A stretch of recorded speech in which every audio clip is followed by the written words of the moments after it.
right, welcome to Thursday's episode. I like to give a little bit of context so that you guys know when I'm recording this. I don't know why, it just feels like the right thing to do. So it is Sunday at 11:30 a.m. My mother-in-law came into town yesterday. She flew in from Vancouver, and I think Milo, like, he knew that she was here, obviously, because they arrived at like 5:30 yesterday. And I think that's why he didn't want to go to basketball this morning, because every Sunday he usually wants to go and it's like a big fun thing. Once we get there, he doesn't really want to participate, but that's okay. Usually they have nets like around the sides of the gym that they can just play on their own. So he plays with his little friend.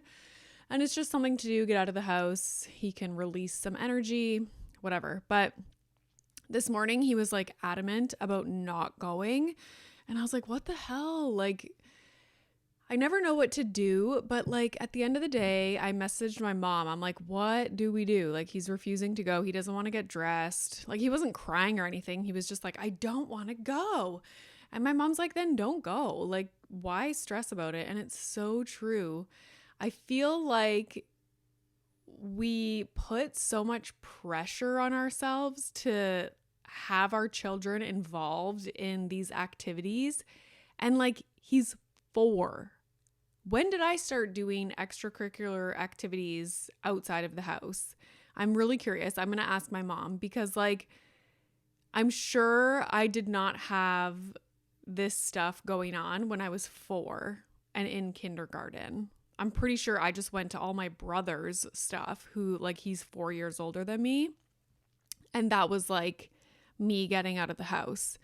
So I don't know why we do this. Like, I feel like now there's activities for kids literally like as soon as they become babies, and we feel like we have to constantly be doing stuff with them. And like, they don't care. Like, they don't really care. Like, they get enough out of being in school, socializing, doing structured activities in school and in daycare. It's like, we want it for ourselves, so we put our kids in it. It's like, oh, it's so cute. It's basketball. He's 4. And it's like, yeah, but that's your own shit. Like, that's like, it doesn't mean that he cares or he's getting anything out of it. So for now, it's like, if he wants to go, we're going to go. If not, like, whatever. I'm not going to stress about it. He's 4. So one thing that I was surprised, so I posted on my stories yesterday, and I was surprised because I wasn't expecting people to have this, like, to relate to it.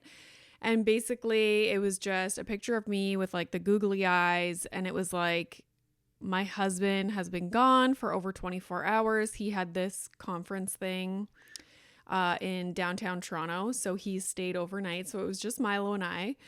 And Milo and I all day were like, go, go, go, go, go. And then finally we chill around like 4:30, 5 o'clock. I put on Bluey and we're just like chilling.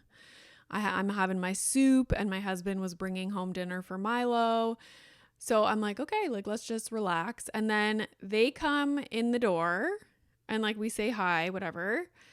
And all of a sudden, like, I'm on the couch with Milo, and my husband is like a tornado going through the house. Like, he literally took off his shoes, like brought in my mother-in-law's bags, put the dinner on the island, and is like taking the bins out of the thing, like to bring the recycling into the garage. And I'm like, oh my God, like, fucking chill. It causes me so much stress because I'm like, oh, like, finally, like, they're home. I've been home alone with Milo for like 2 days. And it's like, I don't know if it's so much that I want him to like pay attention to me and like come talk to me, like, oh, how was your, like, I feel like that's the normal thing to do. And I'm not saying that I do this either. I probably come home and don't do that either. But it's like, yeah, like, tell me, like, what'd you do? Like, what did we do today? Like, but no, it's like storming around the house, like doing dishes, like literally seconds after he walked in the door. And I'm sitting on the couch feeling like a piece of shit because I'm like, okay, I've been home for 2 days and these are like the few things that maybe I didn't do or like get to. And so now I feel like the reason he's having to like come home and all of a sudden start doing these chores around the house is because I didn't do it. But like, I know that's not the case because those are just like his things. Like the dishes in the sink are like that's his issue. Like that's a him problem.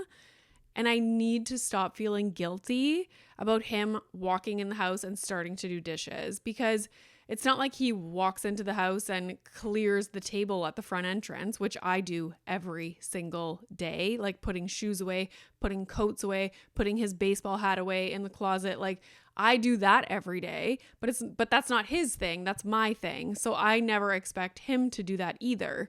So I don't actually think he's coming home and like doing the dishes and thinking in his head like, oh my God, like she's been home and there's dishes in the sink. Like, no, that has never come out of his mouth. And I don't think he actually thinks that, but that's how I take it. And now I'm sitting on the couch, like just like stressed and irritated because number one, he just got home and he's like doing chores, not like coming to talk to me or like whatever. I don't know. It's just like a weird thing. And now I feel like shit because there's stuff to do after he got home. And it looks like I've been doing nothing because I'm sitting on the couch when really I like brought Milo to Bulk Barn. We went to the grocery store. We freaking made Halloween cookies, melted chocolate, like did all this stuff like nonstop, cleaned my car. We went outside. Like the one time I sit down, he comes in and starts washing the dishes. I'm like, ugh. So anyways, I posted about that on Instagram and I thought people were going to be like, okay, this girl's crazy.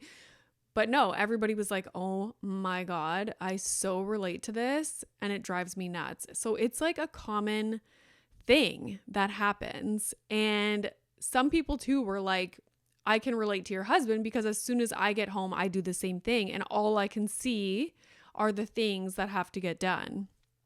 And it's like, again, it comes down to communication. And this was an issue when we were in quarantine.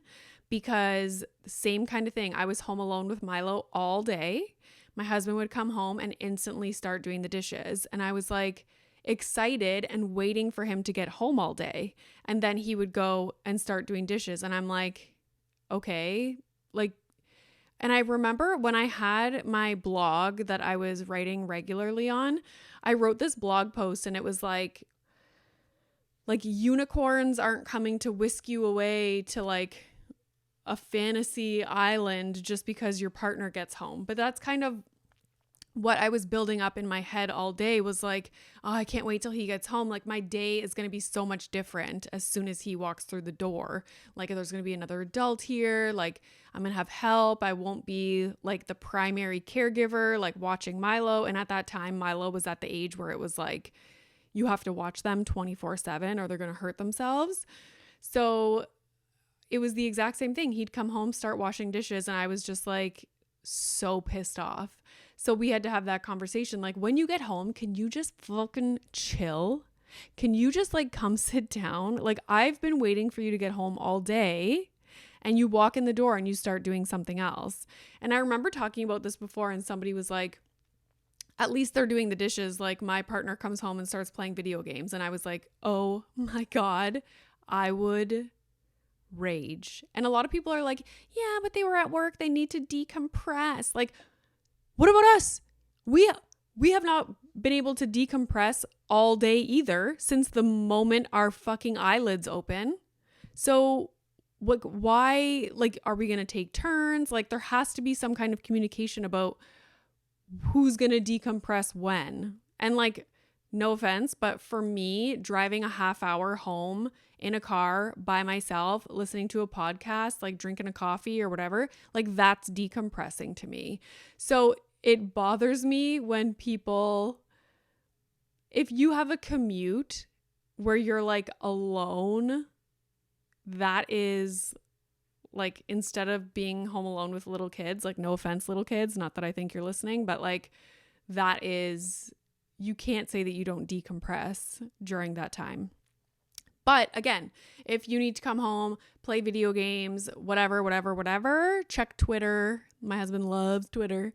Then have that conversation. But the person that has been home waiting for you to get home also needs some kind of like reprieve from what they have been doing all day.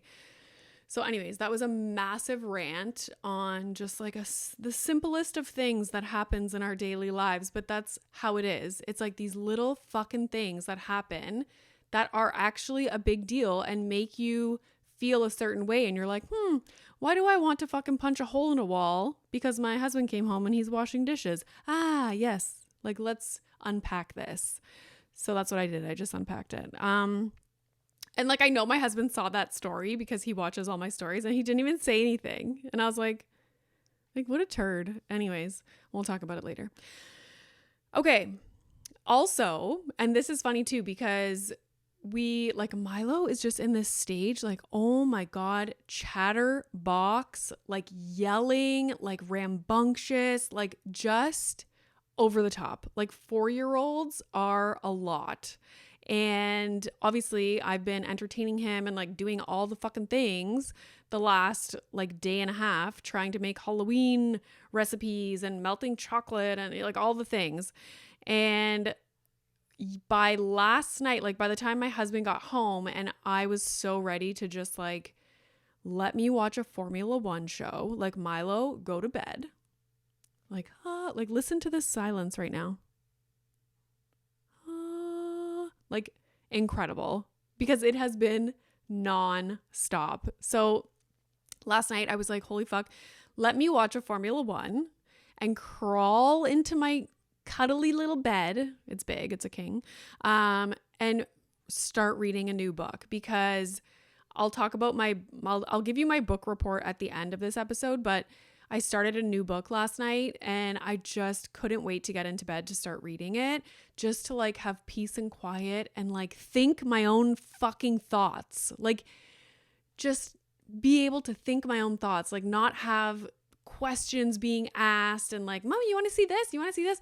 And like, I sound like a huge bitch. And I feel like a lot of people don't talk about stuff like this because they're like, oh my God, people are going to think I hate my kids. Like, no, I'm obsessed with my child. Like sometimes I want a duplicate of him. I love him to death. He's the best. He's hilarious, like the best, but it's a lot for adults. So I think we can just open this conversation and say like, kids asking you to watch stuff 24/7 and like, Mommy, this, like nonstop. I can't even like describe the things that come out of his mouth. It's just nonstop. And then like running back and forth from each side of the house, like sliding on the floor, like just like the most, just imagine like the most that a human can give with regard to like output. And that is a 4-year-old. So I was like thinking to myself, why? Because sometimes I feel like I'm more sensitive to that kind of stuff than my husband is.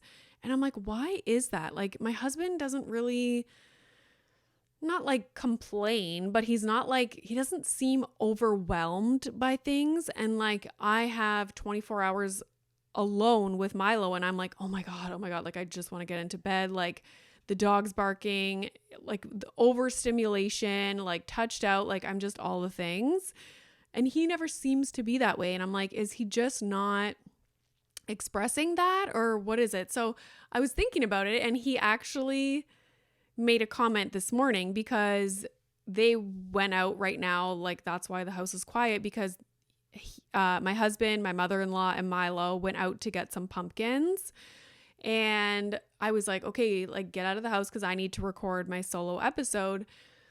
And I was just like making a joke, but as they were leaving, because Milo was like bouncing off the walls, like just cray cray, I was like, take your time, haha. Like, and my husband goes, and this is her, like this is her after just being alone with Milo for 24 hours. And I was like, you know what, bitch? Like, listen, I've actually been thinking about this, and when I am home alone with Milo, it's like nonstop.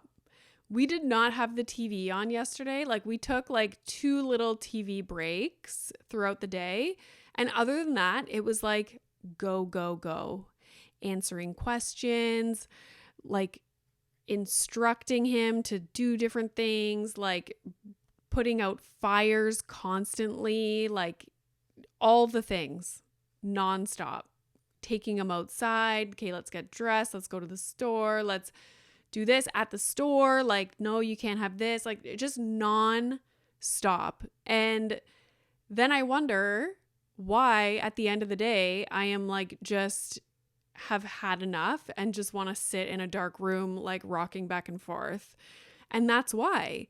Whereas if my husband had 24 hours alone with Milo, it would look much different, like much different. He does not like over stress himself. He would probably like put on a soccer game for a while, put on Bluey while he looks at Twitter, make him breakfast, more Bluey. Then maybe they would get ready and like go to the park, and my husband would like sit on the bench at the park and look at Twitter and maybe like push him in a swing. It's just like a much more chill day, which is totally fine. I need to take a lesson from my husband in that, because no, I'm like, wake up, make this like massive plan for the day and try and execute it.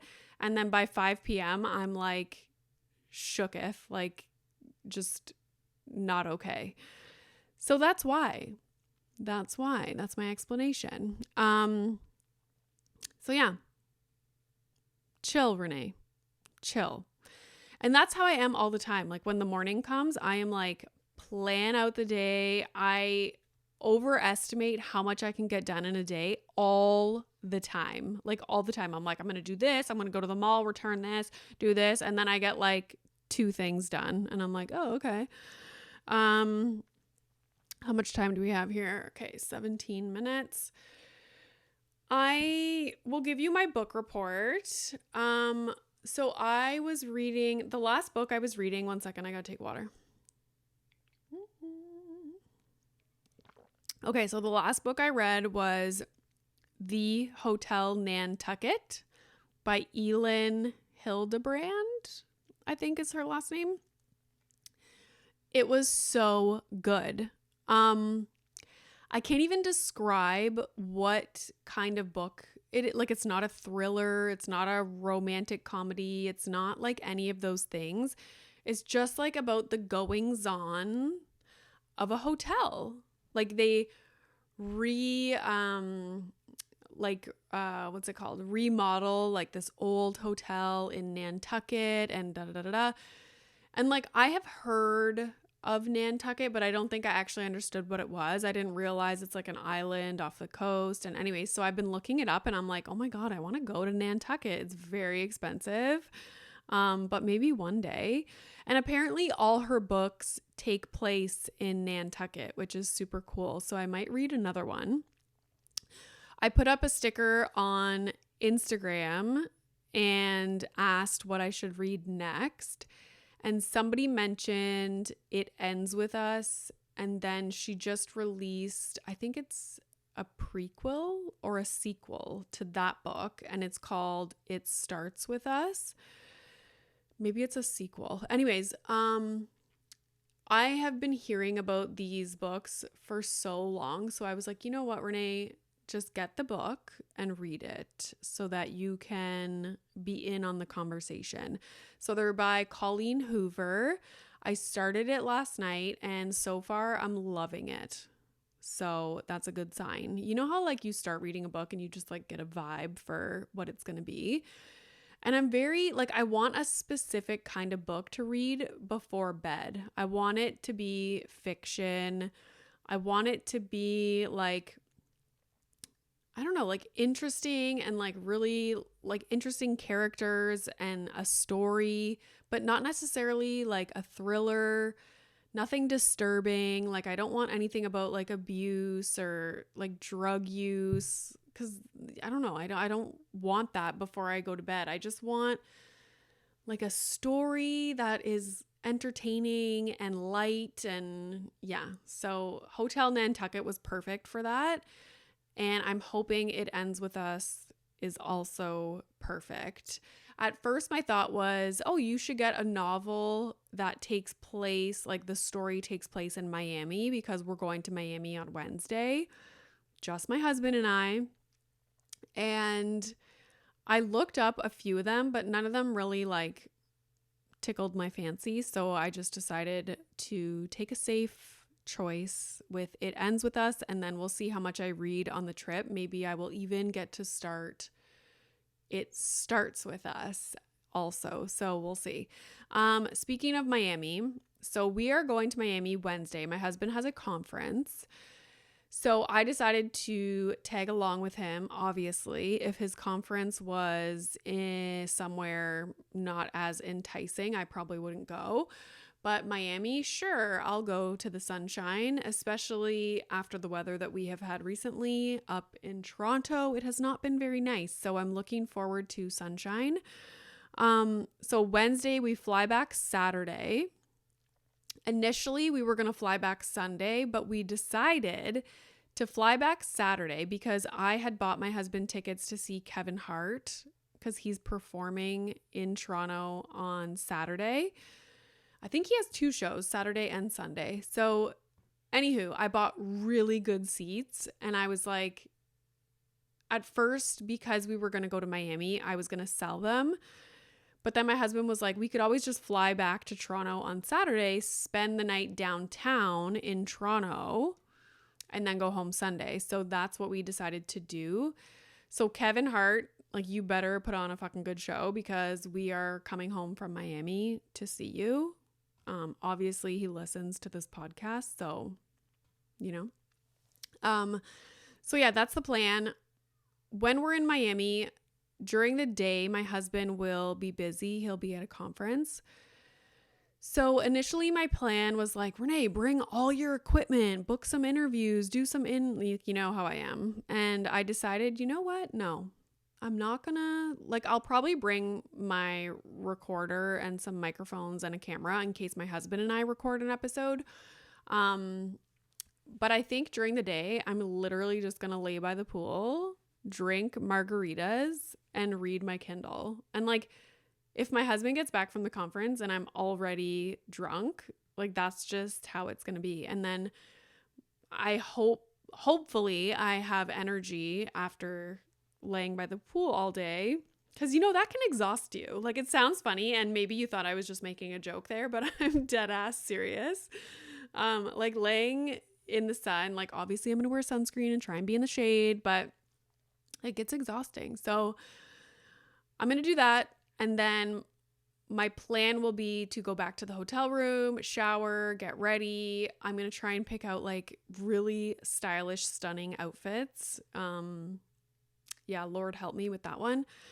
And then like go to a nice dinner and eat dessert and have drinks. And I just can't wait. One thing I'm not looking forward to, and many of you already know, my husband and I don't sleep in the same room at home because he snores and he's on call all the time. So in Miami, obviously we will be sharing a room because it's a hotel room. So yeah, so the other day he was like, I ordered you something on Amazon. And I was like, what? And so it arrived and I'm like, oh God, what is this? So I open it up and it's like this like fancy pair of earplugs. So actually I need to try them on and see how good they are. I'll link them on Instagram if they're really good. But yeah, so wish me luck. I was like, I'm literally gonna bring 2 sound machines and like strap them to each ear and just like lay in bed and sleep with white noise blasting through my skull. So wish me luck. But other than that, I'm so excited for that trip. I haven't really spent time in Miami, so we're going to be right near the boardwalk area, like right on South Beach or Miami Beach, whatever it's called. So yeah, I'm excited to just like walk around, see what's going on in Miami. Yeah, they have a gym. So we decided not to stay at the conference hotel because I was asking people where they recommended to stay, and Marley who is Kale and Crunches on Instagram. Her parents have a condo in Miami, so she goes there often. And she was like, you have to stay at this hotel. And I was like, oh my God. I looked it up and I was like, yeah. Are we splurging a little bit? Yes, we are. Considering the conference hotel would have like given us a massive discount. But I was like, you know what? Like, we're treating this like a vacation. We have not gone anywhere together in so long. So I was like, let's splurge. Let's stay at a really nice place. I'm going to be hanging out there all day by myself. So I want it to be somewhere really nice. So yeah, super looking forward to that. Also, movie club. So my sister and I talked about it. My sister's coming. She's back on board. She's going to be doing the newsletter every week. So every week you will get a newsletter if you sign up at themomroom.com, which you should. It is going to tell you like all the goings-ons. So what the 2 episodes are about that week, like a picture of the co-host, the solo episode. It's going to tell you what movie we're selecting for the first movie club. What do you want to call it? Like book, I don't know, movie report, whatever you want to call it. So that's going to be super exciting. So that will be released we already picked the movie and I'm so excited. So that will be announced on November 2nd in the newsletter. The newsletter also has like favorite products. It has books that I'm currently reading that I have read in the past. So the newsletter that you would have got yesterday, if you were already signed up, is 4 of my favorite fiction novels. So yeah, just all kinds of things. There's also the Mom Room Facebook community, which is incredible. Like, you want to talk about like a no BS, like super supportive, non-shaming mom group online, the Mom Room community on Facebook. My friend is like the admin. She watches, she makes sure everybody is just being awesome. But honestly, like, if you listen to this podcast and you are going into the Mom Room Facebook community, you're already like that kind of person, right?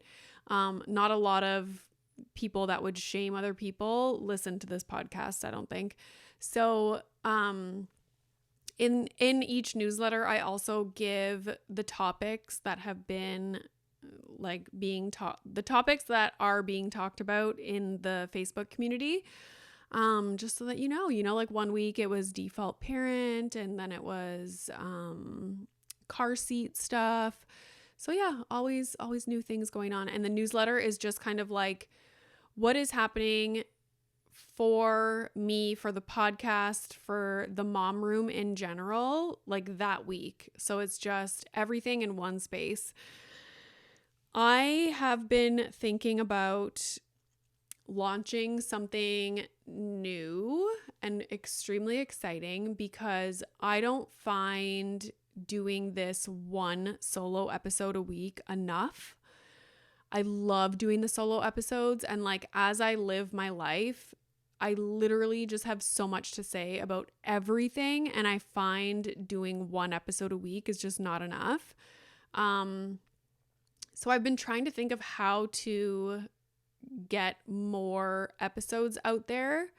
And so I think I've decided what I'm going to do, but I'm not going to announce anything yet. I'm going to like look into it more, figure out logistics and all that kind of stuff, because ideally I would love to have a daily podcast that gets released like every morning at like 10, 20, 30 minute episode every day, like Monday to Friday.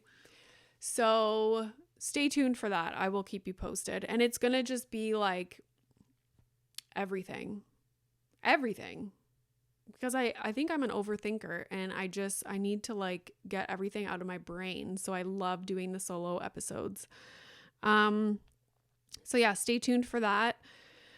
Other than that, guys, when you listen to this, I will be in Miami, hopefully lounging by a pool, reading my Kindle. So Thank you so much for listening.